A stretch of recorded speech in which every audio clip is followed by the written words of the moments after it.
Have you ever thought of being space? Or at least being a little bit more spacious than what your mirror shows? Could you imagine sensing yourself beyond words or any logical label in your own breathing as time? When I choose to take my reading glasses off, my true internal vision takes me on a journey, following the breath, in movement.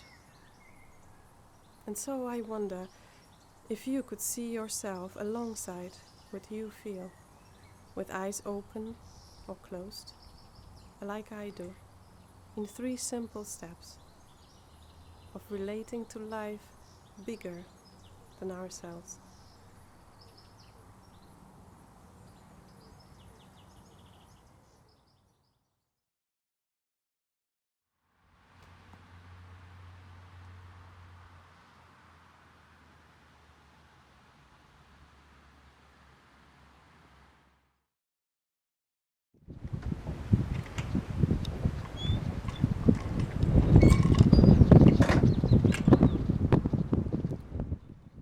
Perhaps there was a time, the time that didn't know the sun. Perhaps the sun was not born yet.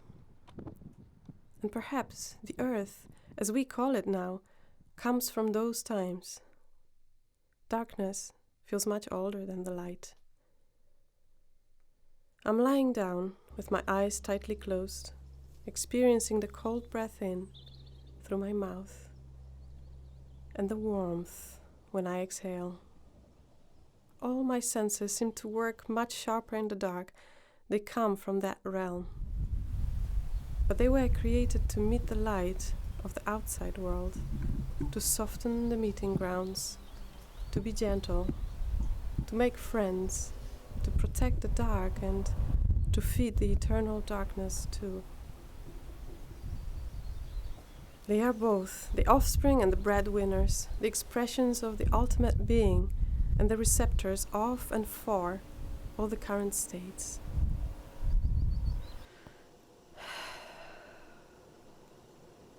The push and the pull, and their creative dance. No wonder the earth is round, or roundish at least, as that is its grounding balance. Between the push and the pull, the forward and the backward, that creates togetherness and support for each other. In my practice of opening to the earth, to the skies and the wind around in movement, I often get rocked by giving in to the breathing patterns of being pulled up while breathe in and down into yielding onto the ground on exhale. And whenever I enter that relational movement pattern, I re-experience breathing as a primal relationship between the air and the earth.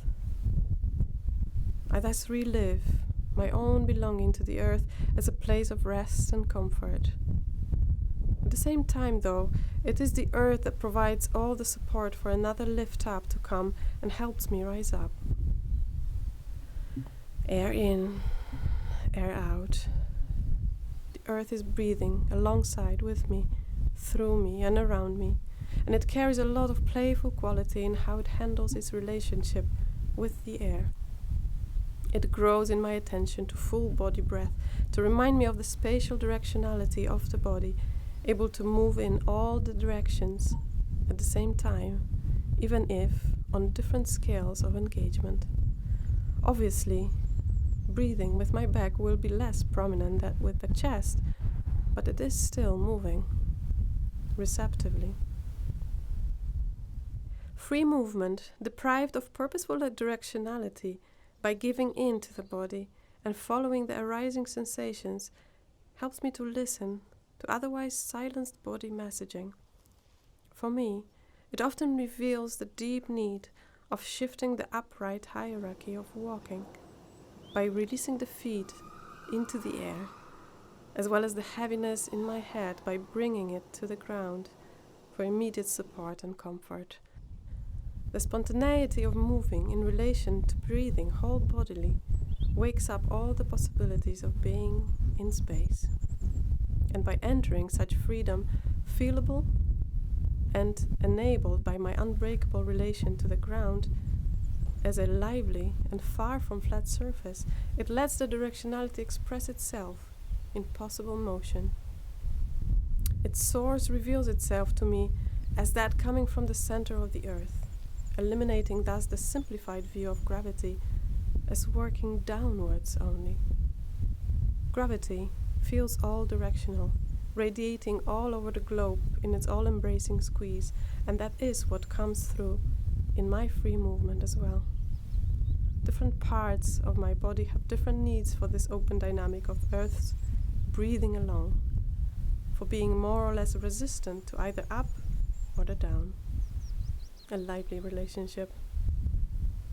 And when I move like this, following my breathing patterns, the left and the right constantly feel like one and the same direction, contradicting itself yet complementing each other. No matter which direction I choose, it always becomes just one. Up becomes down, left becomes right. All they look to just forth and back, or the push and the pull, or yield and rise.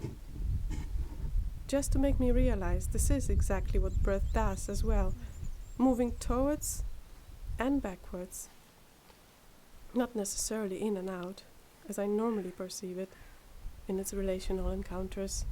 I breathe in to meet the world with my chest movement directed towards the world as it reaches out and expands, and I breathe out back to land within myself.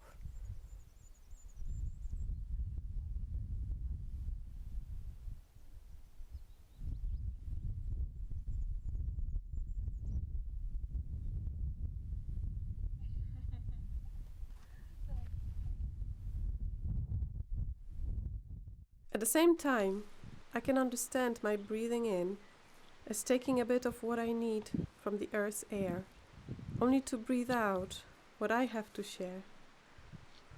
That way, in becomes the out, and out the in. And my common understanding of what is the in and out in breath refreshes into a whole different dimension of relating in, to, and with life, while noticing how limiting the linguistic concepts of spatial engagement are. I like when we say movement, meaning something singular, while the way it is experienced through endless complexities of bodily sensations is an array of multidimensional activities of various spatial temporalities happening at the same time within the frame of what we simply call the body. Continue moving as I do without actually doing much physically. I experience being functional on possibly infinite amount of frequencies. And this basic push and pull relationship of earth and air, so active in me, creates a lively circularity in, with, and around me.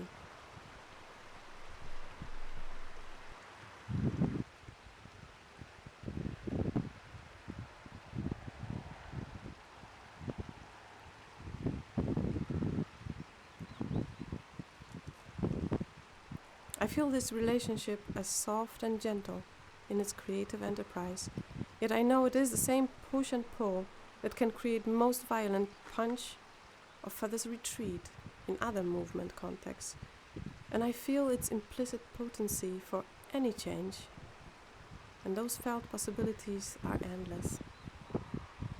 I like moving in a straight line is possible only in a framed time-space context. Take away the frame and the movement starts to flow, chasing us open possibilities of curves and winds. And so when I enter the studio and release an obligation to perform within the uprightly correct world of human standards, I always land on my force first, to enrich my hands with a touch of the ground, like I often let my feet glide up in the air while lying on the back, to compensate for the upright frame, but also to shake off the fears, as my body yearns for the safety and support of the ground. That very repositioning change alone creates a different set of conditions for being with the breath, and shifting to this more supported, almost resting position sparks a wonder in me. Even though I feel stationary I continue moving. Movement never stops. I like the breathing in life. It simply shifts frequency to a silent mode. And since movement of the breath can albeit change into something so subtle that we don't experience it per se, at least not consciously, practicing openness to breath as movement helps me appreciate my embodied functionality to play with the multiple, the endless, and the infinite within the temporal spans of such deeper attention. And it is the infinite, carried in the temporality of the breath as movement, that unites me with the time-space of each movement and provides the grounding to the felt now. As both the temporal and the infinite dimensions make each other possible in every transition from breath in into breath out, and breath in into breath out.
I wish I could hear the earth move through space.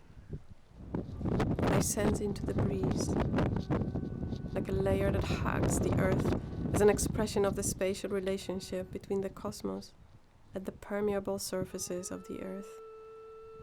A moving relationship that shapes the earth every day, every sound, every breath.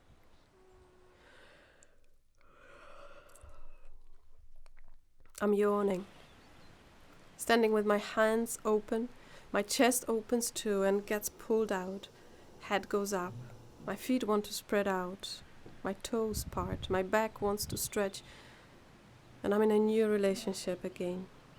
I spread out, almost like with wings. Not only the air gets rebalanced, but all the watery systems and my connection to the ground, its texture and its temperature. The air makes me light and loose. It activates directionality in relation to all the space around me. Even my back feels like it's breathing better now, very airy. I feel like my bones weigh nothing, and the sound can move me. It can lift me like a feather.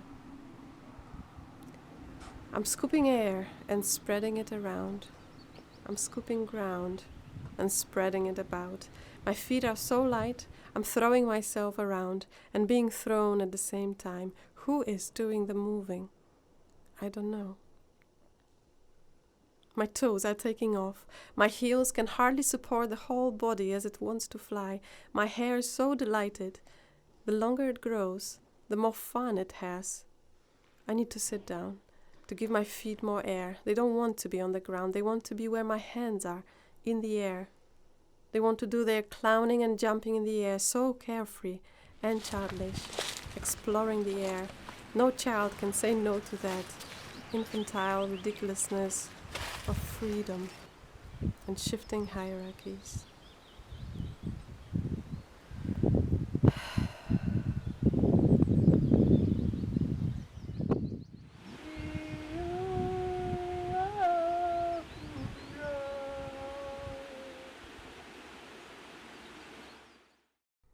bouncing down and up in movement reminds me that I am traveling constantly with the earth. And as the earth travels, spinning around itself and the sun, and who knows what else, because I'm sure the sun is not stationary either, I just want to feel that movement in the air that lands on my skin as I open up to receive it with the whole surface of my skin, front and back and sideways, with my eyes wide open and my attentive ears. I've been asking myself that question for a while now. Why have I lost the fun in this? Well, it's such a glorious bliss to move, to follow the movement, to follow myself in it, to play with that wind I create myself while charging through the space, through the air, and traveling on the rays of sun, caressing my own emotions in it, flying, gliding with a feeling of resting on the air, and then receiving that bounce back from the ground. Just running, enjoying the lightness of every fall and every bounce back, the freedom of maneuvering and voicing on the inhale and the exhale. I do feel humbled. I do feel humbled by what I am receiving, and I want to grow along with it, appreciating every moment, soothing my own frustrations within that appreciation, and moving with it, not necessarily forward. Who am I? I'm asking myself. I am the warmth. I am the warmth of a cushion under my back as I'm lying on the floor. What am I? I am the light, enjoying the warmth of the day. I feel the joy of all the body cells, sensing the springtime in bloom. Cold fingertips remind me of the freshness in the air. How am I? I am soft and spongy, ready to belong to the space, yearning to feel the air in my fingers, in the palms of my hands, inside my head. I feel quite airy again, and I want to invite air deeper into my bones, to both sides of my pelvis. And while I am moving with the temperature nuances between the warm and the cold, I am developing some rocky movement in my pelvis. It gives me a lot of freedom. And it makes me wonder, where is the lightness inside? Do we have the inner light? And where is the darkness and the deepest place in my body? I am being drawn to the deepest vastness under my tummy, to the pelvic floor. And surprisingly, this is also the same place that I would look for the light. Being with that sense of embrace that provides both protection and a gate to the open, the airy chamber where the dark meets the light and where the light rests within darkness. This is where time is made. This is where time comes alive. As time is the play that lives in interplay between the darkness and the light, creating this most amazing shape, reaching out and sitting in at the same time, reminds me that such opposite movements are possible to be performed in slow motion.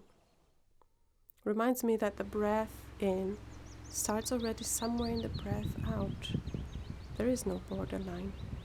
And that we visualize movement too much, forgetting and losing its felt multidimensionality inherent in every glitch. And on the prolonged breath out, I can experience how the wave of my voice is shaped by the beating of my heart. And so, who am I? I am the how.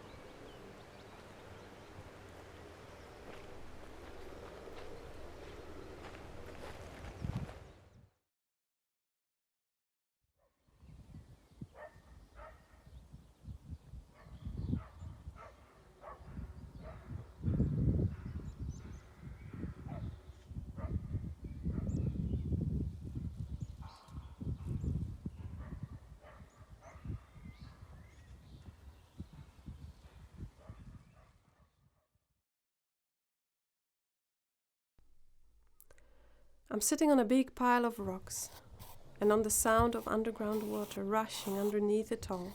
What a force! Built on all its grace, it just has to travel. I feel mainly water too.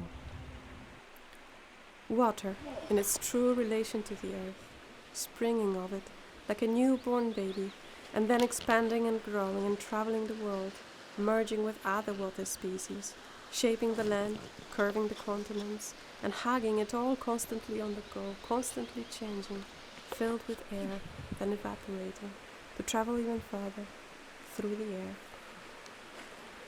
It almost feels like the creative life force is all about the ability to connect, permeate and transform. A will, an unspoiled curiosity to delve into another element, while sharing its own way of being.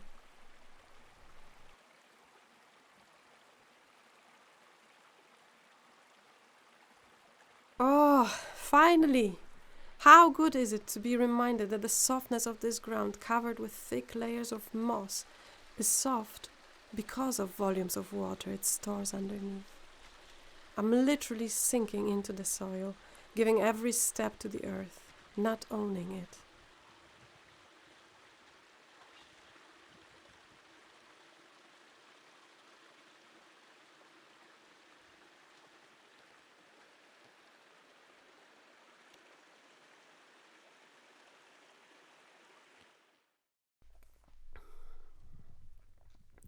I'm walking driven by today's sunshine, following the voices, and I soon encounter a big herd of sheep and an open gate. A few sheep are outside their fenced territory, and I continue approaching slowly. The sheep freeze to observe all tendencies in my movement, and they are accepting my pace for a while, until I come too close. Then in an instant, they flee and chase back through the open gate. I shrink for a second, frightened by their sudden run. And then I notice that one sheep stays. She's looking at me carefully, observing my every move. And I slow down even more and start talking to her, as if I meet a friend on a path. And together, we slowly establish a safe distance of being with one another. The sheep releases from her stiff pose, and she senses I stopped targeting her in my walk and started moving around her while talking. I see her as being brave. She's the only one who stayed with me on the wrong side of the fence, and she continues grazing while keeping the eye on me. I'm moving around for a while longer, and then open the gate wider, so she knows she can always go back. Then I cross the gate myself and join the whole herd in improvised movement, amongst all the sheep scattered all over the hill. And the herd reacts as a group. They keep silent to watch me, then sound one another as if they feel I approach them too close. They also rush away in packs to rearrange their safe positioning if I move too rapidly. And after a while of this improvised exchange, in movement and sound, I encountered a spot with bare sheep bones, all exposed. I sit in contemplation.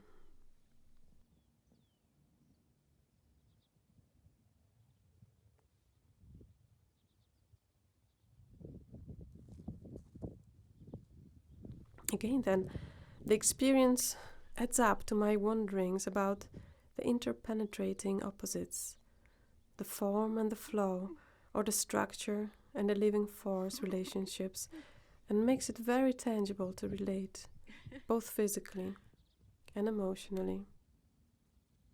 And all that makes me continue feel thinking. Lines, ropes, threads, walking paths. Moving forward only is being selfish. And so being with is a choice choice of being open to whatever comes. It is an agreement to be taken on a journey, and after a while, the journey becomes you. Yet my awareness gives that journey an opportunity of diverting its stream through opening to other, the transitioning stages. A journey, any journey, cannot happen without those transitioning periods. Nothing can. Everything belongs to some sort of a process in one or multiple realms.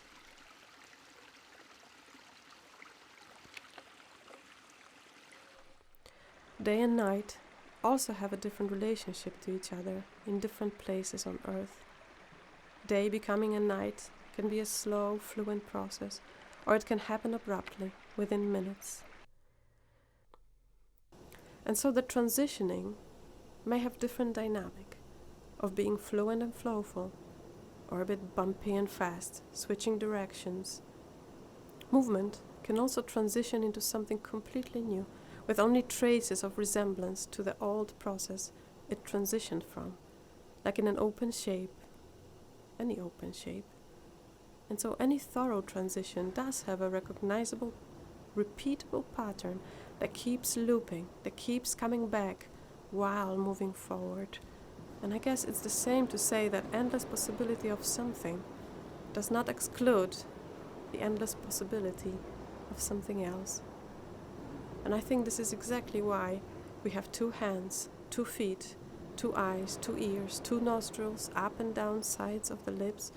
The singularity inherently contains the possibility for its dual nature, and like the duality creates perfect harmony of oneness in embrace. Being 1 and 2 at the same time is the playground for multiplicity, of creation, of desire and rejection, of choice and uniqueness. And my embodied self embraces possibilities of it all, even when I'm doing nothing.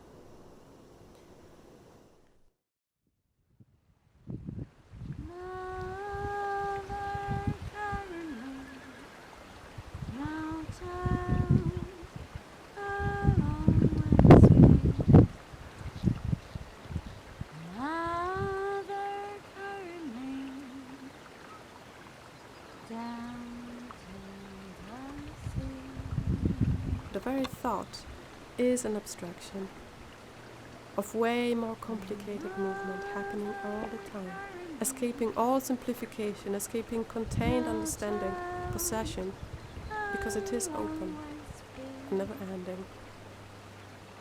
Thought is just a tool, and we have developed our toolbox amazingly.